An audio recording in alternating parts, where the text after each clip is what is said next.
हाँ, तो एक बार फिर से आप सब लोगों का डीजी एजुकेशन पर स्वागत है भाई। कैसे हो? ठीक हो ना? लास्ट के चैप्टर की अपन बात करें तो अपन ने वेशभूषा के जो एमसीक्यू है वो कंप्लीट कर लिए थे। तो मैं आप लोगों से आशा करता हूँ कि अपन ने अब तक जो पढ़ा है कल्चर में वो आप लोगों को सारा याद होगा। कल्चर पूरा हो चुका है, ठीक है। गिनती के एक दो चैप्टर और बचते हैं। जैसे मेरे को याद आ रहा है आभूषण बच रहा है, ठीक है। साहित्य बच रहा है। साहित्य में अपन को 30 से 35 किताबें पढ़नी है, इंपॉर्टेंट है। साहित्य से कभी भी प्रश्न पूछ लेता है, जैसे वीर विनोद ने कौन सी किताब लिखी, ठीक है। अचलदास खींची के जो शिवदास गार्डन वाली पुस्तक है, अचलदास खींची वचनिका, ऐसे बहुत सारी अपने वचनिकाएं हैं, कथनिकाएं हैं। उन सब किताबों के बारे में अपन को पढ़ना है। ज़्यादा नहीं, 35-40 किताबें हैं। एक तरफ लेखक और एक तरफ किताबें। अगर कोई किताब में खास बात है तो वो अपन को पढ़नी है और आप लोगों का कल्चर समाप्त। तो जिन लोगों ने अच्छे से याद की है, पढ़ाई की है, उनके लिए तो अच्छी बात है। और जो अभी भी टाइम पास समझ रहे हैं अपनी ज़िंदगी को, वो कृपया करके लाइन पे आ जाए, ठीक है, और पढ़ लें। देखो, अपन ने कल्चर इतना पढ़ा, लेकिन मेरे को लगता है कि मैंने गिनती से आपको 60-70 पन्ने के नोट्स लिखाए हैं। कल्चर नहीं करते 200-250 पन्ने के नोट्स बन जाते हैं कल्चर के। सही बात ये है, कभी उठा के देखना किसी कोचिंग के रजिस्टर को, 200-250 पन्ने, ठीक है, किसके? केवल कल्चर के मिलते हैं। मैंने आपको 70 से 75 पन्नों के अंदर पूरा कल्चर करवा दिया। हालांकि एक दो चैप्टर और बचते हैं, फिर पूरा कल्चर क्या हो जाएगा? समाप्त हो जाएगा। और आपको मैं कह के देता हूँ, लिख के देता हूँ, इन नोट्स के अलावा कोई दूसरी चीज़ पढ़ने की जरूरत नहीं है। डीजी एजुकेशन के चैनल पर आए हो, ठीक है, हम आप लोगों को वादा कर रहे हैं ये चीज़। अब इसका मतलब ये नहीं है कि जैसे 10% आए, 10 में से 10 आप लोगों को ये नोट्स में से मिल जाएंगे। कैसे नहीं होगा? मैं लिख के देता हूं, अगर 10% पूछ रहा है तो आप लोगों को 7-8% अपने नोट्स में से मिल जाएंगे। और इतना ही पढ़ना होता है। आप पूरी जो लक्ष्य है, पनोरमा आती है ना, वो पूरी चाट के चल जाओ। मैं लिख के देता हूं आप लोगों को, अगर 10 में से 10 कर दो आप, ठीक है। आपको केवल स्मार्ट तरीके से पढ़ना है। तो मेरी आशा है आप लोगों से, जो भी पीछे पढ़ाया है वो आप लोग याद कर लेना। अब मन में आती है, बोले सर कल्चर इतने सारी रटने वाली चीजें होंगी, आप एक को रटें, दूसरा, जैसे कल एक को रटा था, आज दूसरे रटने वाली चीजें हो जाएंगी, ठीक है। आज रटा, फिर बाद में दूसरे वाली रटने वाली चीजें हो जाएंगी। सर ऐसे रटने वाला सिलसिला चल ही रहा है। तो देखो, ये तो चलेगा, चाहे आप इतिहास ले लो, पॉलिटी ले लो, ज्योग्राफी ले लो, ये तो आप लोगों को रटना समझना पढ़ना ही पड़ेगा। हाँ, ये हो सकता है कि थोड़ी सी अब हम समझने वाली चीजें पढ़ ले। जैसे कल्चर में समझने वाला कुछ था नहीं, जो है वो अपन को पढ़ना था और याद करना था। अब कुछ ऐसे टॉपिक ले सकते हैं अपन जिसमें थोड़ा सा समझा जाए, ठीक है, थोड़ा सा याद किया जाए और कुछ चीजें रटी जाए। तीनों एक साथ हो सकती हैं। कुछ चैप्टर ऐसे हैं, जैसे मैं आप लोगों को नाम गिनाता हूँ। 1857 की क्रांति हो गया, किसान आंदोलन हो गया, जनजातीय आंदोलन हो गया, एकीकरण हो गया, प्रजामंडल हो गए। अब बोले सर ये भी पढ़ना पड़ेगा? बिल्कुल पढ़ना पड़ेगा। ये राजस्थान के स्वतंत्रता आंदोलन वाला एक चैप्टर कह सकते हो आप, कि ये सब जो राजस्थान के स्वतंत्रता आंदोलन है उसमें शामिल है। आप एक प्रकार से राजस्थान है उसको 3 भागों में बांट सकते हो। एक तो जो राजा महाराजा वाला सीन है, ठीक है, काट पीट, युद्ध वगैरह, ठीक है, संधि वगैरह, एक तो वो सीन। दूसरा राजनीति वाला सीन भी ले सकते हो, कह सकते हो आप, ठीक है, जिसमें ये सब 1857 की क्रांति से लेके किसान आंदोलन, प्रजामंडल, एकीकरण ही आएगा। तीसरा अपना कल्चर वाला सीन है, तो वो एक तो पूरा अलग ही है मामला। कल्चर तो कल्चर है अपना। तो अपन मैं सोच रहा था कि एक बार कल्चर में चीज़ें बहुत सारी होगी फैक्ट वाली, तो क्यों ना आपको समझाने वाली चीज़ें एक बार थोड़ी सी समझ के, इंटरेस्टिंग वाली चीज़ें जिसने आप लोगों ने बचपन से सुना भी होगा, वो चीज़ें अपन थोड़ा सा पढ़ लेते हैं। तो आज अपन शुरू करते हैं 1857 की क्रांति। बहुत इंपॉर्टेंट टॉपिक है, हर बार प्रश्न पूछता ही है, पूछता, चाहे सीधा पूछे, चाहे उल्टा पूछे, चाहे घुमा के पूछे, लेकिन प्रश्न पूछता है। ये टॉपिक मैं आप लोगों को गिना रहा हूँ, गिनती के 5। 1857 की क्रांति, किसान आंदोलन, जनजातीय आंदोलन, एकीकरण और प्रजामंडल। जैसे पोटली में कपड़े बांध के अपन टांग के पीछे गाँव नहीं चलते, बोले काम आएंगे ये कपड़े, वैसे इनको है ना अपने नोट्स में बांध लेना और दिमाग में रट लेना, ठीक है। ये काम आएंगे, बार बार कह रहा हूँ, प्रश्न पूछा जाता है। कोई सा भी एग्जाम उठा के देख लो, पटवारी ले लो, ग्राम सेवक ले लो, एसआई ले लो, राजस्थान पुलिस ले लो, आरएस ले लो, ठीक है, प्रश्न बनता ही है। तो ये आपकी जिम्मेदारी है, आप लोग इसे याद करेंगे। समझाने की गारंटी मेरी, एक तरीके से आपका एक भी प्रश्न मैं नहीं छोड़ूंगा। तो बिना देरी करते हुए अपन स्टार्ट करते हैं क्या 1857 की क्रांति। उससे पहले अपना ये क्या डीजी एजुकेशन है, क्या करना है? Like, share and subscribe. बताने की जरूरत थोड़ी है, अच्छे टाबर वाह, ठीक है। तो करें ना शुरू? तो करते हैं। ये अपने 1857 की क्या है, क्रांति है। चैप्टर का नाम ही 1857 की क्रांति है। ठीक है, ये देख रहे हो ऐसे राजा महाराजा ऐसे लड़े थे, राजा महाराजा लड़े थे क्या, बोला सर नहीं लड़े, बताते हैं अभी पूरी बात बताते हैं। ठीक है, चैप्टर का नाम डाल लो आप क्या, 1857 की क्रांति। मैं भी डाल देता हूं आपके लिए, नया चैप्टर है ये, कल्चर में नहीं है, आप इसे राजस्थान के स्वतंत्रता आंदोलन में जोड़ सकते हो। नाम क्या है, 1857 की क्रांति। किसका, चैप्टर का। हो सकता है 4-5 क्लास हो जाए, क्योंकि अपन सल्टाने में एक क्लास में भी सल्टा सकते हैं, मैं आपको फैक्ट बता के मामला सेटल कर दूं, लेकिन समझने वाला टॉपिक है, आराम से प्रश्न आता है, तो 2 से 3 क्लास आप मान के चलो होंगी इसकी। अब पहले समझते हैं कि ये क्रांति का मतलब क्या होता है भाई साहब। क्रांति पढ़ने जा रहे हैं, क्रांति का मतलब तो पता होना चाहिए ना, बताओ क्या होता है क्रांति का मतलब। सुना है, इंग्लिश में रिवॉल्यूशन कहते हैं, कह सकते हो आप एक प्रकार से। तो क्रांति का मतलब होता है कि एकदम से जो परिवर्तन होता है, क्या एकदम से। जैसे मान लो आप अभी जो नेट है उसमें जियो आया, जियो ने एकदम से जो नेट की दुनिया थी उसमें क्या कर दिया, परिवर्तन कर दिया। तो ये एक प्रकार से भारत के लिए क्या थी, क्रांति थी। तकनीकी क्रांति कह सकते हो, नेट की क्रांति कह सकते हो, मतलब किसी भी चीज में एकदम से परिवर्तन हो, क्या आमूलचूल परिवर्तन हो, उसे क्या कहेंगे, क्रांति कहेंगे। ठीक है, अपन बात करते हैं 1857 की। 1857 में एकदम से परिवर्तन हुआ अंग्रेजों के विरुद्ध, इसलिए इस चैप्टर का नाम क्या है, 1857 की क्रांति। तो ध्यान रखना, क्रांति का मतलब क्या होता है, एकदम से परिवर्तन, एकदम से परिवर्तन।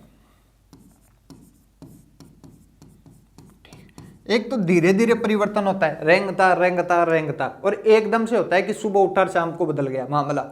ठीक है, जज्बात बदल गए, दिल बदल गए, वैसा होता है ना कि सुबह और शाम, तो उसे क्या कहते हैं, एकदम से परिवर्तन। अब दूसरी बात, पढ़ना क्यों है, प्रश्न पूछा जाता है। ठीक है, तीसरी बात पूछो, 1857 की क्रांति हुई क्यों, कारण क्या रहे इसके, तो अपन को पढ़ने हैं क्या कारण। एक डायमेंशन बना देता हूं मैं आपको कि अपन को पढ़ना क्या क्या है। ठीक है, फिर बाद में अपन लेंगे। अपन सबसे पहले बात करेंगे क्या कारण, 1857 की क्रांति के कारण क्या है। कारण बहुत सारे हैं, राजनीतिक कारण है, आर्थिक कारण है, सामाजिक कारण है, धार्मिक कारण है, एक तात्कालिक कारण भी है। ठीक है, और एक सबसे इंपॉर्टेंट बाद में आता है सहायक संधि। ये सब 1857 की क्रांति के कारण रहे। अपन को इनमें से ना के बराबर चीजें उठानी है, एक तात्कालिक कारण उठाना है और एक सहायक संधि उठाना है। अपने न तो राजनीतिक काम आना, न सामाजिक काम आना, न धार्मिक काम आना। ठीक है, वो आरएस वालों के लिए छोड़ दो, आरएस मेंस के लिए तो कारण बहुत सारे हो सकते हैं, लेकिन अपने 2 काम के, एक तो तात्कालिक। ठीक है सर, तात्कालिक कारण क्या है, एक बार समझ लो, ओवरव्यू ले लो आप, फिर बाद में ये सारी चीजें मैं आप लोगों को लिखवा दूंगा। तात्कालिक कारण क्या है, होता क्या है कि जैसे अभी अपने सेना है उसमें राइफलें होती हैं, जैसे AK-47 हो गया, 57 हो गया, ऐसी बहुत सारी राइफलें बनी हुई है, बंदूक हो गया, गन हो गया, ऐसी राइफलें होती हैं ना, सेना में होती हैं। तो अंग्रेज भी राइफलों का प्रयोग करते थे, अलग अलग राइफलों का प्रयोग करते थे। एक राइफल जो सबसे ज्यादा विवाद रहा, उसका नाम क्या है, एनफील्ड राइफल। क्या, एनफील्ड। ये ही तात्कालिक कारण है। क्या है, तात्कालिक कारण एक राइफल है। क्या है, एक राइफल। होता क्या है, एक अफवाह फैलती है, जैसे अभी सोशल मीडिया का दौर है, यहाँ पर कुछ भी डालो तुरंत अफवाह की तरफ फैलता है। वैसे भी पहले भी एक सोशल मीडिया का दौर हुआ करता था, हालांकि सोशल मीडिया नहीं थी, लेकिन अफवाहों का दौर तो था। अफवाह फैली क्या, इस राइफल के कारतूसों में। क्या, कारतूसों में, कारतूसों में गाय और सूअर, क्या, गाय और सूअर की चर्बी का प्रयोग किया जाता है। आप लोगों को पता है हिंदुओं के लिए गाय पूज्य है, ठीक है, माता है, ठीक है, पूजा की जाती है। अगर आपको कोई कह दे कि गाय की चर्बी, ठीक है, इस बंदूक में लगी हुई है, आपका खून नहीं खुलेगा, ठीक है, सामने वालों को चीर नहीं दोगे। तो कुछ ऐसा ही हुआ इस राइफल के साथ। हुआ क्या कि अफवाह फैली, ठीक है, कि अंग्रेजों एक राइफल लेके आए। कौन, अंग्रेज एक राइफल लेके आए जिसमें गाय और सूअर, गाय तो अपने लिए माता है और जो सूअर है वो मुसलमानों के लिए क्या है, हराम है, गंदी चीज है। तो अफवाह फैली। अफवाह फैलते ही भाई साहब अंग्रेजों के विरुद्ध क्या हो गए, जो भी सेना थे, खुद की सेना थी, उनके विरुद्ध ही लोग क्या हो गए, खड़े हो गए कि आप ये गलत कर रहे हो, ये गलत काम है, ठीक है, ऐसा नहीं करना चाहिए। अंग्रेज बोले इसमें कोई गाय सुअर की चर्बी नहीं है, सीधा अपना काम करो। तो लोगों के ये बात दिल में लग गई भाई साहब कि अंग्रेज गलत काम कर रहा है, तो अपन अब क्या करेंगे, क्रांति करेंगे, अंग्रेजों को यहाँ से क्या करेंगे, बाहर भगाएंगे। तो पहला कारण तो यही है। आपसे प्रश्न पूछ लेता है कि 1857 की क्रांति का तात्कालिक कारण क्या है, तो ऑप्शन में 4-5 ऑप्शन रहेंगे। एक ऑप्शन ये रहेगा एनफील्ड राइफल में गाय एवं सुअर की चर्बी का प्रयोग, कारतूसों में क्या प्रयोग है, कारतूस होता है जैसे अपन बंदूक मारते हैं तो वो निकल के आता है ना, वो कारतूस, ऐसे पुराने वाली बंदूकों में होता था कारतूस, अभी भी आता है, ठीक है। तात्कालिक कारण ही हो गया। दूसरा कारण है क्या, सहायक संधि। क्या, सहायक संधि। अब ये क्या बला है, इसकी बात देखेंगे अपन आगे चलकर। अब भी सिर्फ नाम सुन लो, सहायक संधि, ठीक है। संधि का मतलब क्या होता है, समझौता। ये दो लोगों के बीच में समझौता होता था, एक राजा और दूसरा अंग्रेज। बस ये दो कारण अपन को पढ़ने हैं। पूरे कारणों में सामाजिक आर्थिक राजनीतिक से अपन को कोई मतलब नहीं है। तो सबसे पहले अपन को करना है कारण। फिर अपन राजस्थान की क्रांति पढ़े, अपन राजस्थान की बात करें, इंडिया की क्रांति की इंडिया में बात करेंगे। तो दूसरी चीज अपन को क्या पढ़नी है, राजस्थान में क्रांति। क्या, राजस्थान में क्रांति।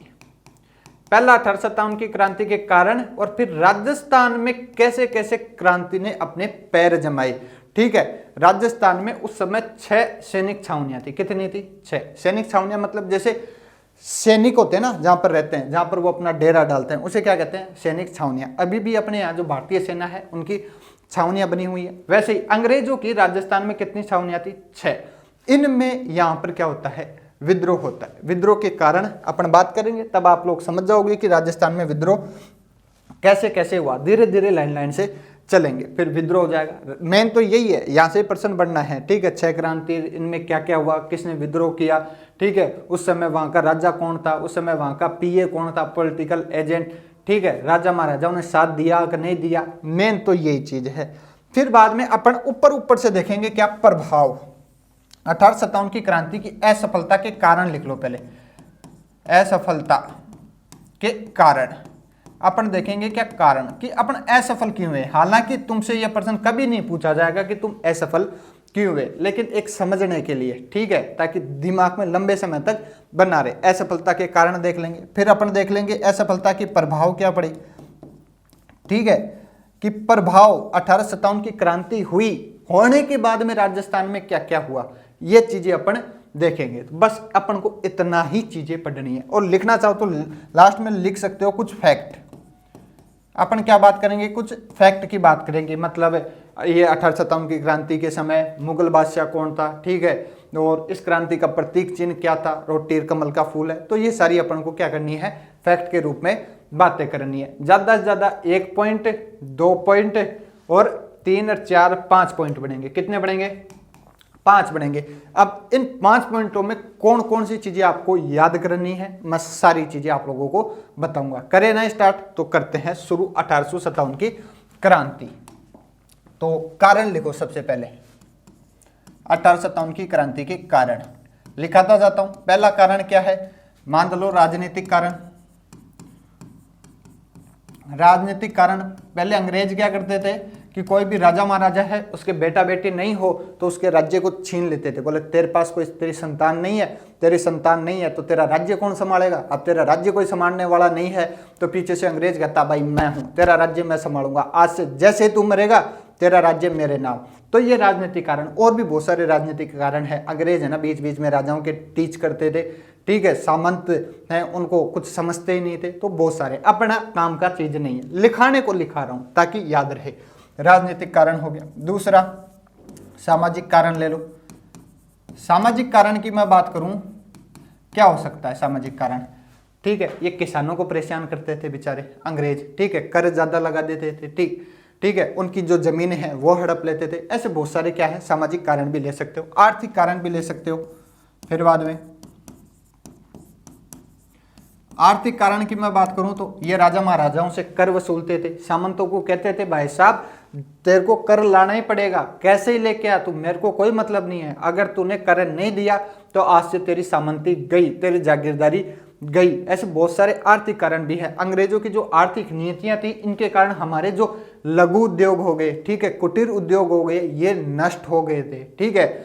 और फिर बाद में इनकी नीतियों के कारण कृषि पर जनसंख्या बढ़ने लगी थी। ऐसे बहुत सारे कारण है, अपन को नहीं पढ़ना, अपन को पढ़ना है कौन सा, आगे बताता हूं मैं आप लोगों को। धार्मिक कारण। धार्मिक कारण क्या हो सकता है भाई साहब? धार्मिक कारण यह है कि अंग्रेज, ठीक है, भारतीयों को ईसाई बनाने पे तुल गए थे। बोले तुम्हारा कोई हिंदू धर्म नहीं है, कोई मुस्लिम धर्म नहीं है, आज से तुम ईसाई हो। तो यहाँ के भारतवासियों ने कहा आजा तेरे को समझाते हैं क्या है हिंदू धर्म, क्या है मुस्लिम धर्म, क्या है जैन धर्म, क्या है बौद्ध धर्म, क्या है और ईसाई धर्म क्या है, सारी चीजें समझाएंगे तेरे को, टेंशन मत लो। फिर बाद में लास्ट में है पांचवा कारण, ये पढ़ना है अपन को, तात्कालिक कारण। यहां से प्रश्न बनेगा, इनमें से कोई प्रश्न नहीं बनने वाला तुम्हारे लायक। ये आरएस मेंस वालों के लिए रहने दो, अपने लिए जो सीधा ऑप्शन वाला आता है ना वो यहां से बनेगा, तात्कालिक कारण। लिखो, एक अफवाह फैली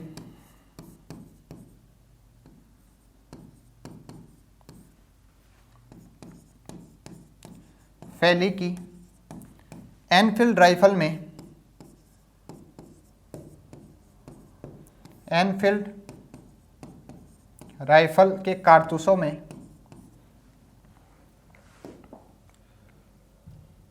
एनफील्ड राइफल के कारतूसों में, लिखो,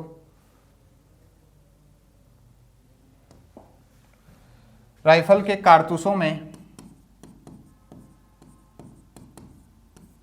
गाय प्लस सुअर की चर्बी का प्रयोग या यूज या उपयोग किया जा रहा है, किया जा रहा है। क्या किया जा रहा है? प्रयोग किया जा रहा है। यह है सबसे ज्यादा इंपॉर्टेंट कारण। क्या है? तात्कालिक कारण। वो सीधा सीधा आपसे प्रश्न पूछेगा 1857 की क्रांति का तात्कालिक कारण क्या है, तो आप लोगों को यही बताना है कि एनफील्ड राइफल है उसके कारतूसों में गाय व सुअर की चर्बी का प्रयोग किया जा रहा था। जैसे ये बात सैनिकों को पता लगी, सैनिकों ने अंग्रेजों के साथ काम करना बंद कर दिया। बोले अब आपको हम यहाँ से काट के भगाएंगे, जूत देंगे आप लोगों के, ऐसे भगो यहाँ से, यहाँ से, ठीक है। भारत छोड़ो अभियान अपन ने चलाया था। तो ये है तात्कालिक कारण। आगे बात समझ में। अब चलते हैं अपन लास्ट छठा कारण, जो है अपना सबसे ज्यादा इंपॉर्टेंट। एक तो ये हो गया, अब लिखो छठा, क्या? सहायक संधि। सहायक संधि ये समझनी है अपन को। होता है क्या है, अंग्रेज देखो आए अपने यहाँ, 4-5 प्रकार के अंग्रेज थे, अपन सबको अंग्रेज कहते हैं। पुर्तगाल को भी अंग्रेजी कह देते हैं, ठीक है। डच आए उनको भी अंग्रेज कह देते हैं, जो इंग्लिश आए उनको भी अंग्रेज कह देते हैं, फ्रांसीसी आए उनको भी अंग्रेज कह देते हैं। अपने हिसाब से गोरा रंग है जिसका, वो क्या है? अंग्रेज है, ठीक है। लेकिन वास्तव में आप लोगों को मैं बताऊं ना, तो भारत पर 4 जने आए थे। कितने आए थे? 4 जने आए। तो 5-6 जने थे, लेकिन 4 जनों का प्रभाव सबसे ज्यादा पड़ा। सबसे पहले आए थे पुर्तगाल, जो पुर्तगाली होते हैं ना वो आए थे, लेकिन ये ज्यादा दिनों तक चले नहीं पुर्तगाली। शुरुआत में 50-60 खूब ढंग से व्यापार किया है पुर्तगालियों ने। फिर बाद में आए डच, ये भी ज्यादा नहीं चले। फिर बाद में आए अंग्रेज, ये है अंग्रेज। जो ब्रिटिश है ना, ये है मैन, इन्होंने भारत को बर्बाद किया था। फिर बाद में फ्रांसीसी आए, फ्रांसीसी भी रहे कट पिट के, लेकिन वापस चले गए थे फ्रांसीसी भी, अंग्रेजों ने भगा दिया था। मेन थे कौन? अंग्रेज। ये जैसे ही भारत में आए, समझो क्या भारत में आए, इन्होंने धीरे धीरे अपने पांव पसारे, ठीक है। क्या? जैसे वायरस धीरे धीरे फैलता है ना, एकदम धीरे धीरे धीरे धीरे, वैसे इन्होंने अपने पूरे भारत में क्या धीरे धीरे पांव पसारे। इन्होंने अपनी आर्थिक शक्ति मजबूत कर ली, इन्होंने अपनी सामाजिक शक्ति भी मजबूत कर ली, ठीक है। और सबसे ज्यादा इंपॉर्टेंट, अपनी यहाँ की राजनीतिक पावर भी इन्होंने मजबूत कर ली। अब जैसे राजनीतिक पावर, कोई सा भी देश हो, अगर उसकी राजनीतिक पावर मजबूत होती है और इकोनॉमिक कंडीशन अच्छी होती है, तो वो कुछ भी कर सकता है। एग्जाम्पल के तौर पर अमेरिका कुछ भी कर सकता है अभी, ठीक है, क्योंकि उसका डॉलर विश्व में नाम है। राजनीतिक पावर पता ही है, सबको धमकाता रहता है। ऐसा ही उस टाइम पे अंग्रेजों ने कर लिया। अब पूरे भारत में राजा महाराजाओं का राज, ऐसे मान लो ये पूरा भारत, ठीक है। यहाँ पर कौन आ गए? अंग्रेज आ गए।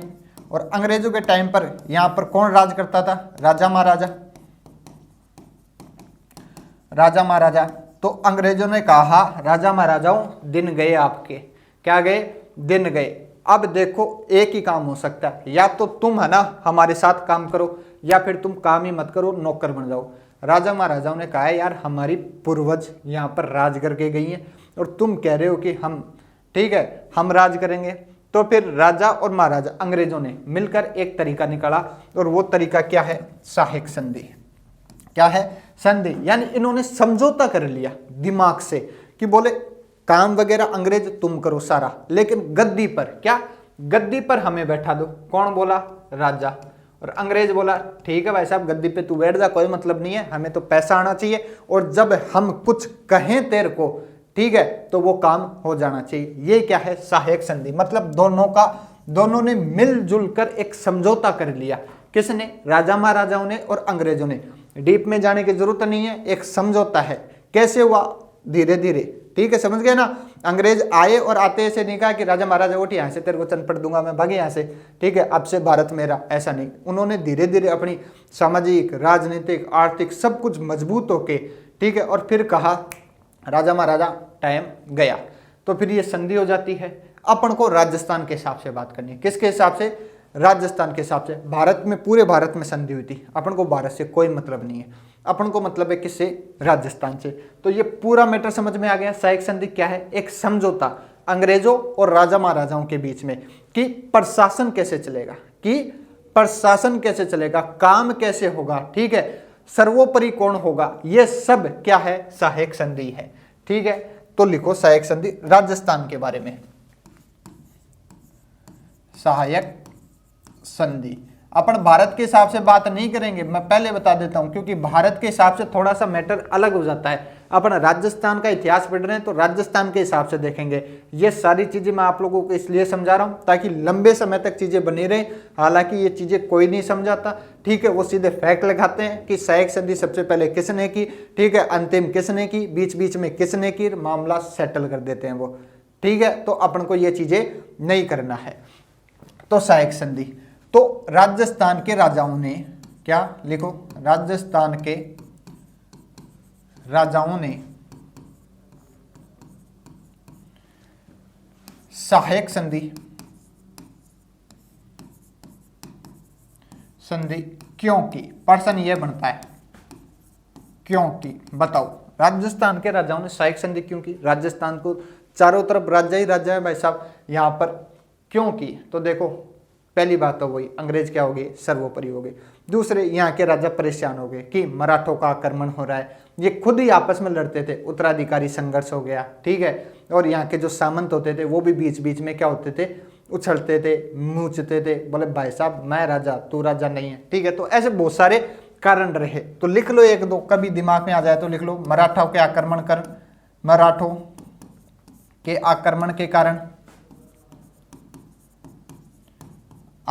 के कारण, ठीक है। दूसरा लिखो, उत्तराधिकारी संघर्ष चल रहा था, उत्तराधिकारी संघर्ष के कारण।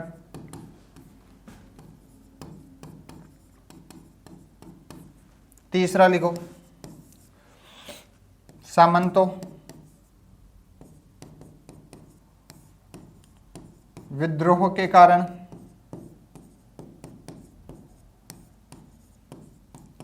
ये सब राजस्थान में 1857 की क्रांति के क्या रहे? कारण रहे। होता क्या है, राजस्थान में दो अंग्रेज अधिकारी आते हैं, इन सब का फायदा उठाकर। दो अंग्रेज अधिकारी कौन? एक तो कर्नल जेम्स टोड और एक आता है चार्ल्स मेटकोप। तो लिखो आगे, राजस्थान में, नीचे लिखना ऐसे करके, राजस्थान में दो अंग्रेज अधिकारी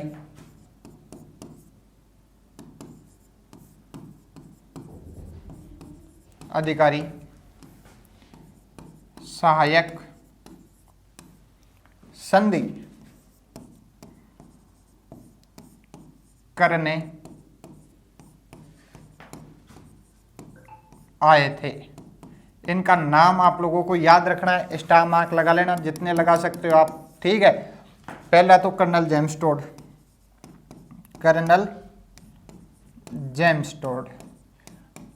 जेम्स टोड पहली बार यही काम करने आया था राजस्थान में, क्या? सहायक संधि करने। उसके बाद में कर्नल जेम्स टोड को राजस्थान पसंद आ गया। राजस्थान का पूरा इतिहास, कल्चर, पॉलिटिक्स सब पे इसने अपने विचार रख दिए, किताबें रख दी। ठीक है, बहुत सारी बातें बात करेंगे। फिर बाद में एक है चार्ल्स मेटकॉफ। कौन है? Charles Metcalfe. ठीक है भाई साहब, ये दो आए और यहां पर जितने रियासतें थी, जितने राजा महाराजा थे, उन सब से साइन करवा लिए एग्रीमेंट पर कि अब वो देखेंगे विशेषता है कि उस एग्रीमेंट में क्या क्या था। ठीक है, तो ये तो लिखो आप लोग, अभी बाद में बात करते हैं। तो लिखो सहायक संधि करने आए थे, लिख लिया। चलें आगे, तो लाइन चेंज करके लिखो। सबसे पहले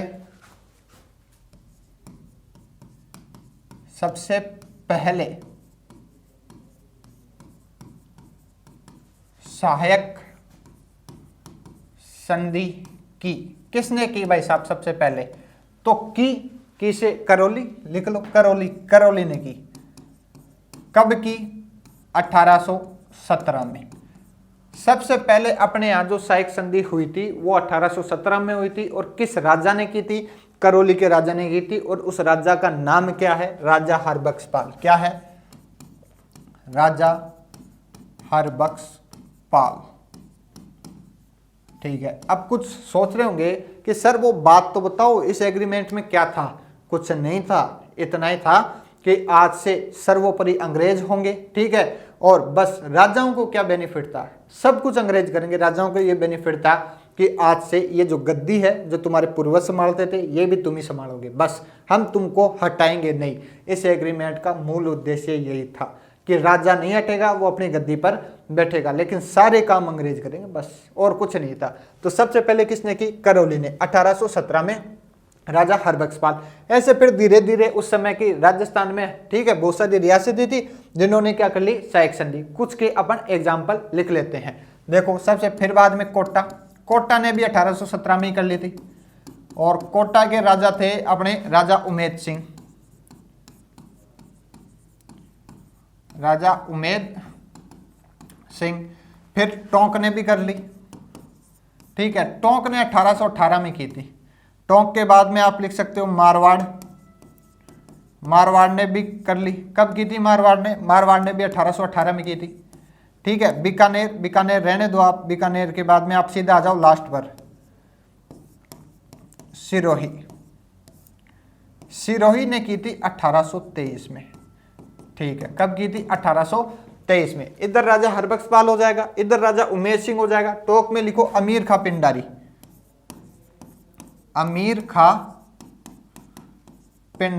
हाँ, सलमान खान वाला पिंडारी नहीं है, ये ध्यान रखना। कहीं वीर मूवी देख के पिंडारी नहीं, वो पिंडारी नहीं है, अमीर खां पिंडारी। मारवाड़ में था मानसिंह राठौड़। कौन? मानसिंह राठौड़। और सिरोही में था शिव सिंह। कौन था? शिव सिंह। बोले ये याद करने भाई साहब। कभी हो सकता है आप लोगों को एक तरफ रियासतें दे दे और एक तरफ राजा महाराजाओं के नाम दे दे और मिलवाले बताओ सहायक संधि करने वाले कौन कौन से राजा थे। तो कोटा में राजा हरबख्शपाल सर्वप्रथम रियासत थी। सिरोही अंतिम रियासत थी, ये ध्यान रखना, अंतिम रियासत थी। तो यहां से एक प्रश्न और बनता है, शुरुआत कब हुई? 1817 में। कितने अंग्रेज अधिकारी? 2 आए, कर्नल जेम्स टोड और चार्ल्स मेटकॉफ। समाप्त कब हो रही है? 1823 में। तो क्या मैं आपको ये कहूं 1823 तक राजस्थान की सभी रियासतों ने सहायक संधि कर ली थी? बिल्कुल हाँ। ध्यान रखना, ये प्रश्न आए कि राजस्थान की सभी रियासतों ने कब तक सहायक संधि कर ली थी? तो 1823, ध्यान रखना। ठीक है, कब?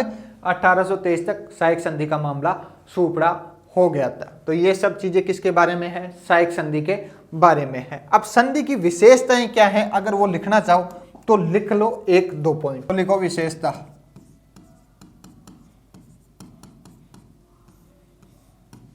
पहली विशेषता लिखो, राजाओं ने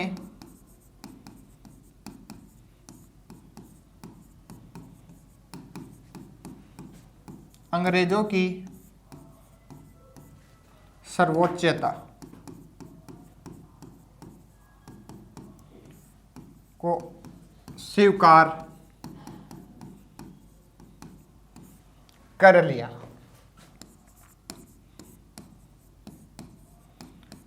ठीक है भाई साहब। दूसरी क्या होगी, लिखो अंग्रेजों ने, इस पहली लाइन का मतलब समझ गए ना कि जो राजा है उसने अंग्रेजों की सर्वोच्चता, मतलब अब जो सर्वोपरि होगा वो कौन होगा, अंग्रेज होगा। ठीक है। दूसरी लिखो अंग्रेजों ने राजाओं के वंशानुगत राज्याधिकार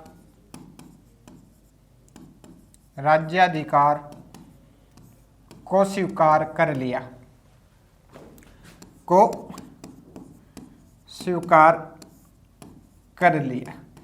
आपके लिए ये दो ही इंपॉर्टेंट है, होने को तो 7-8 पॉइंट और हैं इसमें कि ठीक है राज्य में एक अंग्रेजेशन एक टुकड़ियां स्थापित होगी, ठीक है राज्य में एक पॉलिटिकल एजेंट स्थापित किया जाएगा, ठीक है राजाओं को आंतरिक और बाहरी सुरक्षा प्रदान की जाएगी। बहुत सारे पॉइंट है आपके लिए, दो इंपॉर्टेंट है। दो इंपॉर्टेंट कैसे है कि पहली बात तो यह है कि अब सर्वोपरि कौन होगा, अंग्रेज होगा। दूसरा, अंग्रेजों ने कहा कि सर्वोपरि हम हैं, कोई दिक्कत वाली बात नहीं है, लेकिन तुम्हारी सीट तुम ही संभालोगे। क्या संभालोगे, तुम्हारी सीट है, जो तुम्हारा राज्य है वो तुम संभालोगे, लेकिन रिपोर्ट किसको दोगे, हमें दोगे, हम जैसा कहेंगे वैसा करोगे। ऐसा कौन कह रहा है, अंग्रेज। किसके माध्यम से कह रहे हैं, सहायक संधि के माध्यम से कह रहे हैं। 1823 तक राजस्थान की सभी रियासतों ने क्या कर ली थी, सहायक संधि कर ली थी। सबसे पहले किसने की थी, करौली ने। सबसे अंत में किसने की थी, सिरोही ने। राजा कौन था, शिव सिंह। पहले का कौन था, हरबख्श पाल सिंह। वो चाहे कोटा का, ठीक है, टोंक का, मारवाड़ का याद हो या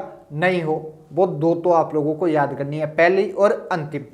यह रही सहायक संधि की बात। अब सहायक संधि के बाद में अपन बात करेंगे राजस्थान में क्रांति की बात करेंगे अपन। ऐसे मान लो ये तो क्या है, शुरुआत है, क्रांति के कारण है।